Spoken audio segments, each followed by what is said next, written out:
Mobile और पैसों पर 28 दिनों तक रह सकता है कोरोना वायरस। इंसानों की स्किन पर 9 घंटे तक रह सकता है कोरोना वायरस। बीते दिनों कोरोना वायरस पर छपी स्टडी सुर्खियां बनी। दुनिया भर में कहर बरपा रही कोविड-19 बीमारी के लिए जिम्मेदार कोरोना वायरस किसी सतह या किसी चीज पर कितनी देर तक रह सकता है, वैज्ञानिक रिसर्च कर रहे हैं। उसके बारे में ज्यादा से ज्यादा जानकारी जुटा रहे हैं।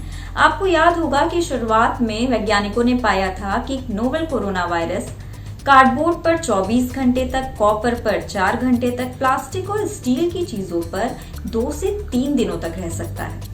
जापान के रिसर्चर्स ने पाया कि कोरोना वायरस इंसानों की स्किन पर 9 घंटे तक रह सकता है। ऑस्ट्रेलिया की नेशनल साइंस एजेंसी के रिसर्चर्स ने पाया कि कोरोना वायरस फोन के स्क्रीन, नोट, प्लास्टिक, स्टील जैसी कॉमन चीजों पर 28 दिनों तक रह सकता है। ये काफ़ी हद तक सही है कि कोरोना वायरस कई सरफेसेस पे पाया गया है।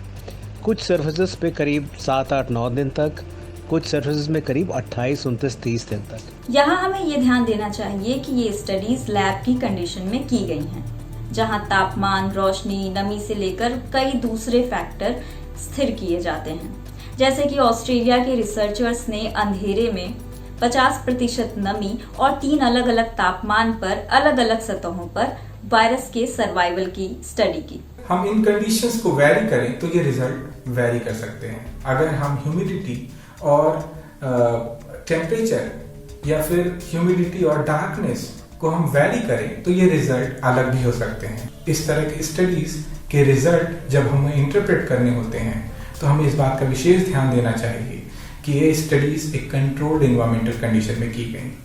इसलिए जरूरी नहीं है कि लैब में की गई स्टडीज असल जिंदगी के हालात के मुताबिक रिजल्ट दें, क्योंकि बाहरी पर्यावरण में मौजूद फैक्टर वायरस पर क्या असर डालेंगे इसका अंदाजा नहीं है। जब चीन में इंपोर्टेड फूड आइटम्स पर कोरोना वायरस के अंश पाए जाने की खबर आई तो विश्व स्वास्थ्य संगठन ने ये साफ किया कि किसी वायरस को मल्टीप्लाई होने के लिए एक जिंदा होस्ट की जरूरत होती है।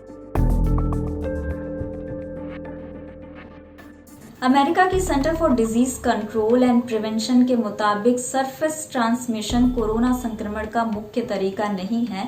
हालांकि एक्सपर्ट्स इससे पूरी तरह इनकार भी नहीं करते हैं। सरफेस ट्रांसमिशन के द्वारा इन्फेक्शन या संक्रमण का कॉन्सेप्ट विज्ञान जगत के लिए नया नहीं है।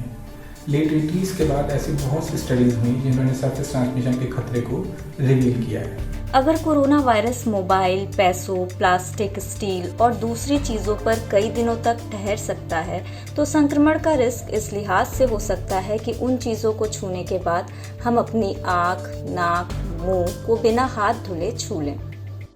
इनका क्या इम्प्लिकेशंस है, ये कहना, ब्लैक एंड वाइट स्टेटमेंट कहना ज़रा सा मुश्किल होता है इसमें, क्योंकि ये जो सरफेसेस हैं इनसे वायरस कितने जल्दी कांटेक्ट करेगा और बीमारी करेगा, इस पर जो एविडेंस है वो इस समय ज़रा सा कम है। इसमें करने वाली चीज़ सबसे ज़रूरी यही है कि आप जहाँ तक हो सकता है अपने हाथ साफ रखें। अगर आप किसी सरफेस को टच कर रहे हैं जो आपके अलावा और कोई टच कर रहा है तो उसको आप अपना वो सरफेस अगर हो सकता है तो उसको भी साफ़ करवाएं। इसलिए जरूरी है कि समय समय पर हाथ धोया जाए या सैनिटाइज किया जाए, कॉमन चीजों और सरफेस को डिसइंफेक्ट किया जाए, बिना हाथ साफ किए अपने आँख, नाक और मुंह को छूने से बचा जाए।